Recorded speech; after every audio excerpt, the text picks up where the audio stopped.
Vivía en Estados Unidos, en un estado extremadamente rural del Medio Oeste. Mi familia vivía en el campo, entre dos pequeños pueblos, que les llamaré en esta historia Pueblo A y Pueblo B, porque quiero mantenerme anonimato.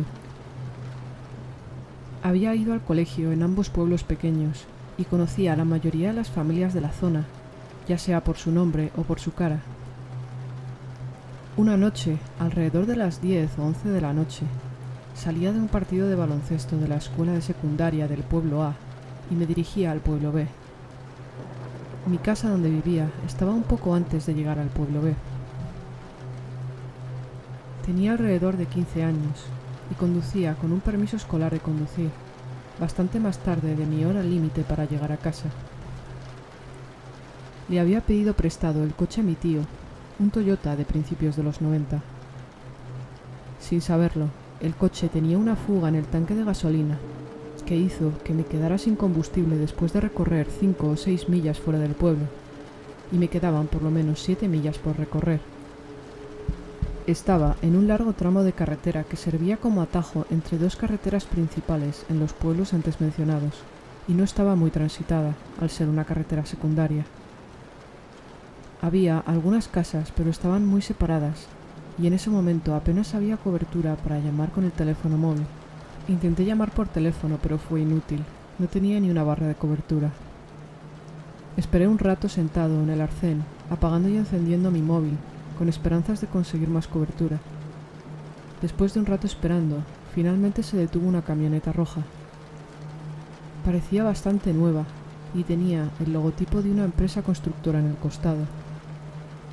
Era viernes o sábado por la noche, y había un hombre adentro con una mujer y 2 niñas. Bajó la ventanilla y me ofreció su teléfono. Recuerdo darme cuenta de que era un teléfono track, que mis amigos y yo en ese momento llamábamos teléfonos crack, porque no se podía rastrear a los propietarios y la gente del narcotráfico los usaban con frecuencia. También los usaban mucho las personas que no podían pagar un plan de teléfono estándar, pero esa familia conducía un vehículo bastante nuevo y bueno, por lo que me pareció extraño. El teléfono no tenía cobertura, igual que el mío. Traté de llamar a mis padres varias veces y finalmente me di por vencido. La camioneta venía del pueblo B y se dirigía al pueblo A, de donde yo venía. Me ofrecieron acercarme al pueblo A y acepté. Tenía un bidón vacío de gasolina en el maletero y todos mis amigos vivían en el pueblo A, así que pensé que podrían dejarme en la gasolinera de camino a su destino y ya encontraría algún amigo que me llevara de regreso. Así que cogí el bidón de mi maletero y me subí en el asiento trasero con las 2 niñas. Cuando subí al coche, me sorprendió la forma en que la mujer, que supuse que era su esposa, y las 2 niñas, que supuse que eran sus hijas, estaban vestidas.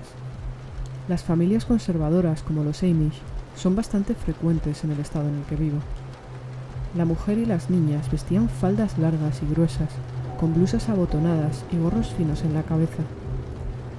Pero el hombre era moderno, vestía vaqueros, conducía una camioneta de color rojo chillón y tenía un teléfono móvil. Me quedé muy sorprendido por este contraste. Una de las niñas parecía tener una discapacidad y emitía gruñidos de vez en cuando. Aparte de estos ruidos, las mujeres estaban completamente en silencio, solo hablaba el hombre. Todo parecía estar bien, hasta que el hombre dio la vuelta a la camioneta y comenzó a conducir en sentido contrario al que había estado conduciendo. El pueblo más cercano en el otro sentido todavía estaba a 15 millas o más, y parecía estar fuera de su camino. Por cortesía le recordé que había venido del pueblo A, conocía a mucha gente allí y podía encontrar quien me llevara a casa. Al fin y al cabo, era tarde y supuse que necesitaba llevar a su familia donde iban. Fue entonces cuando me dijo que él era del pueblo B y que tenía un bidón de gasolina lleno esperándome en su casa, que me llevaría allí y me llevaría de regreso a mi coche para llenar mi depósito de gasolina.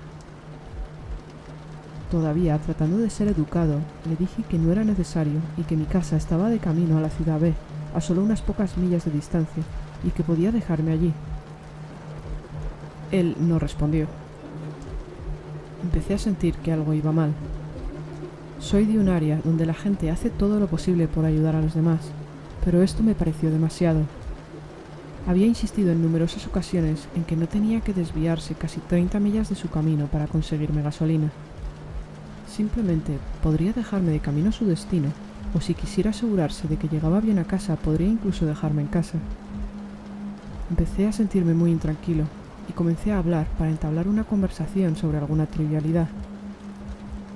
Le pregunté su nombre y él me contestó, pero su apellido no me era familiar, lo cual fue muy sorprendente. Como he dicho antes, conocía a todo el mundo de estos pueblos, ya fuera por nombre o por cara. Yo había vivido hasta los 10 años en el pueblo B, donde aquel hombre decía que vivía, y mis padres todavía trabajaban allí, pero su cara no me sonaba lo más mínimo. Recuerdo que en ese momento deseé haber prestado más atención al nombre de la empresa constructora en el costado de la camioneta, ya que la mayoría de las empresas en mi área tenían el nombre de familia. A medida que nos acercábamos al desvío a mi casa, comencé a ponerme más frenético.